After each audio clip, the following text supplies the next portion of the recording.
Samir sat in his cramped office at the International Seismological Center, surrounded by monitors displaying seismic activity across the globe.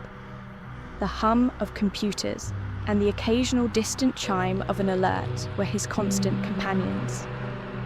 Today, though, the alert was anything but ordinary. His iPhone buzzed with an urgent notification.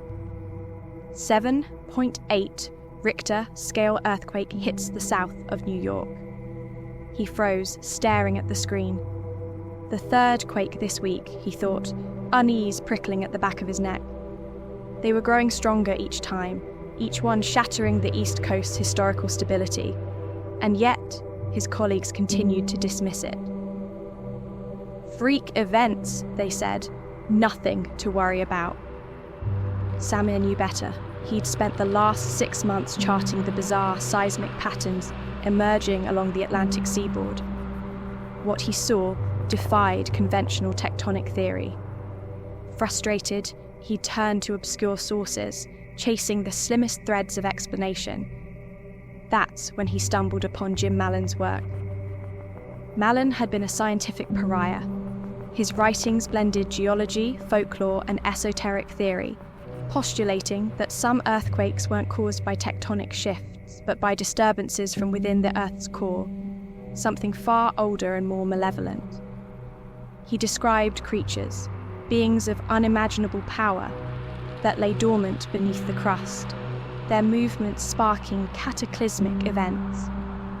Samir had dismissed Mallon as a lunatic at first, but the recent quake's patterns eerily aligned with Mallon's predictions.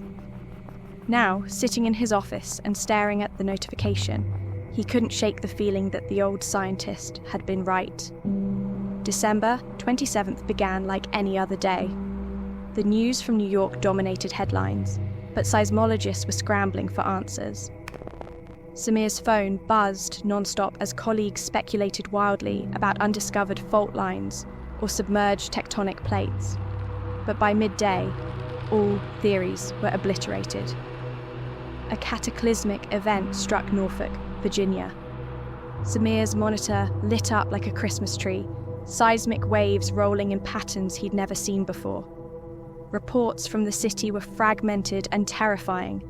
Entire neighborhoods had vanished into chasms that opened like mouths in the earth. Then came the footage. CNN broadcast live images of a colossal entity rising from the ruins of Norfolk.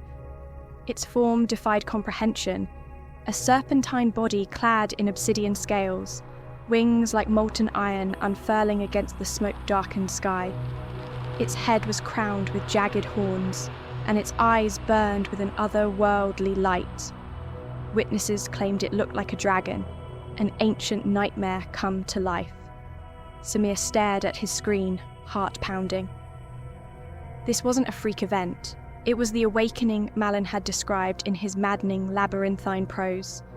The creature crawled from the earth as if summoned by centuries of dormant wrath. Within hours, the dragon reached New York. The city's skyscrapers fell like sandcastles beneath its monstrous weight.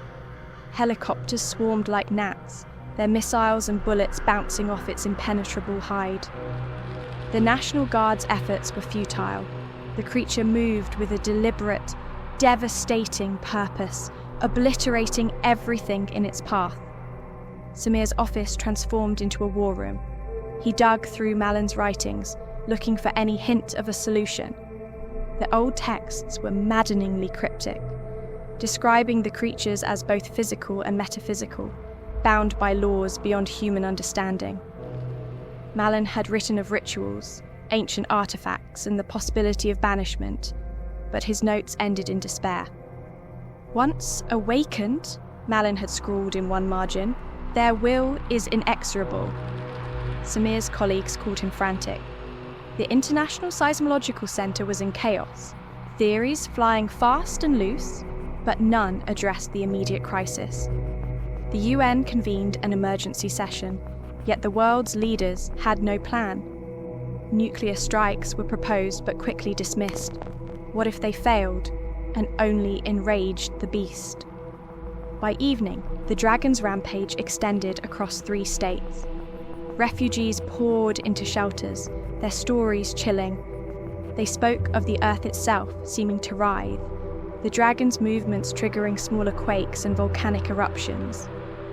And always, the creature moved northward, as though drawn to some unseen goal. Samir's breakthrough came at the 2 a.m. He deciphered a fragment of Malin's notes referencing an ancient artifact, a stone said to bind the creatures back to their subterranean prisons. The stone, Malin claimed, was hidden in the Appalachian Mountains, its location marked by a forgotten civilization that had once worshipped the dragons. But time was running out. Samir knew he couldn't do this alone.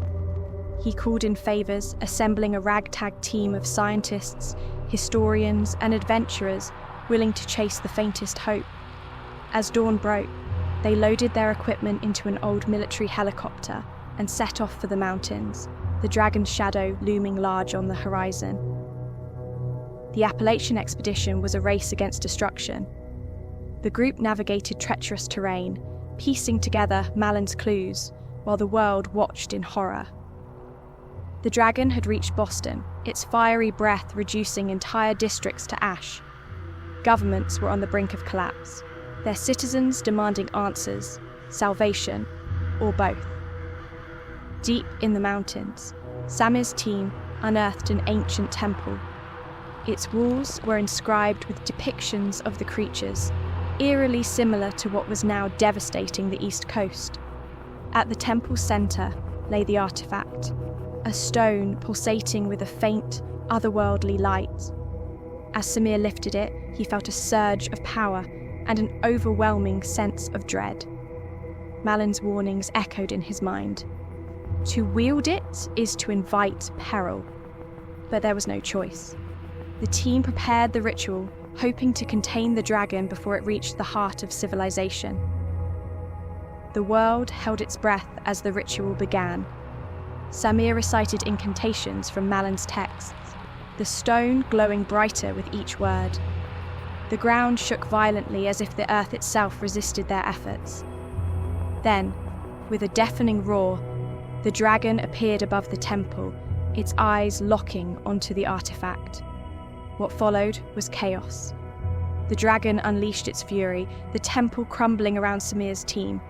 But as the stone reached its peak, brilliance, the creature faltered, its movements growing sluggish. With a final, earth-shaking roar, it collapsed, its massive form dissolving into ash and shadow. The aftermath was surreal. The dragon was gone, but its destruction remained. Millions were displaced, cities lay in ruins, and the East Coast would never be the same.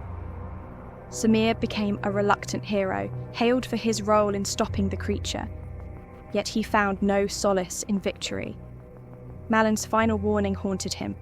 They are never truly gone, merely sleeping, waiting for the next disturbance to call them forth. The Earth's silence was not a comfort. It was a prelude to the next awakening.